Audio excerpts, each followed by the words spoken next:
Hello.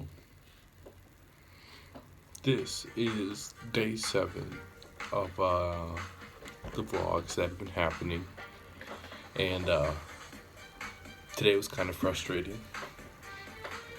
The first thing that happened, or the first thing that happened 3 times rather, was that I hit my head several times because what happens is I'm 6'4", or 193 centimeters in the metric system, and that's kind of a lot above the average of the people here. So, they built stuff for midgets, not me. And I just completely forgot that, things aren't tall people friendly in Chile. So I hit my head on a staircase, hit my head on a train, I hit my head on the same staircase again. That was pretty cool.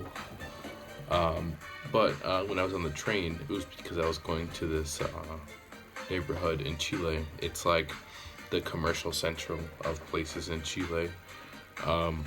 It's not like a Walmart. It's like where there's like large buildings and there's a bunch of individual stalls. So it's not like it's one store with employees. Everyone who's selling stuff is just selling for themselves. So that's kind of interesting. They're all on their own, doing their own thing, making their own money with their own business. The cost of living there is also super low. So things sell way cheaper than they would in America. Like, for example, I bought some churros today. They were very cheap. I got 7 for 1,000 pesos, which is, or I got twice, so 14 for 2,000 pesos, which is about the equivalent of $3. So that just shows, the low cost of living that exists in Chile and stuff like that.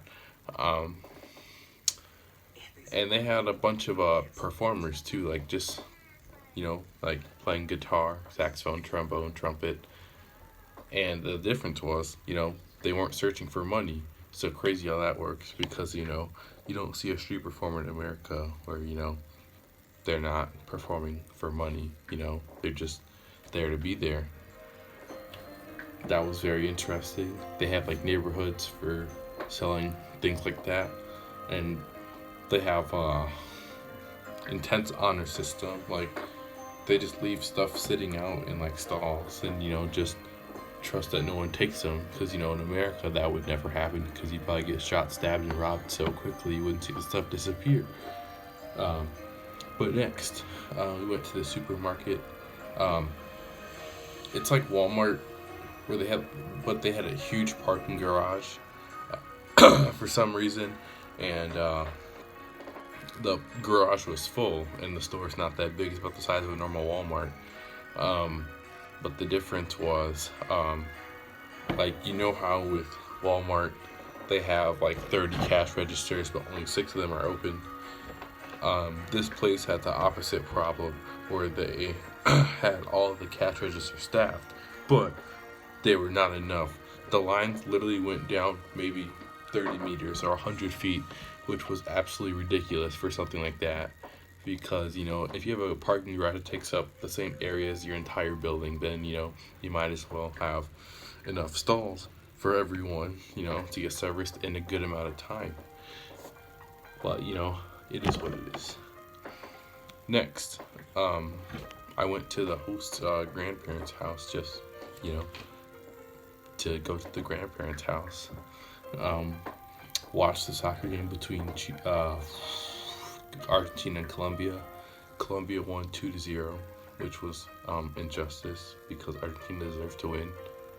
But it is what it is.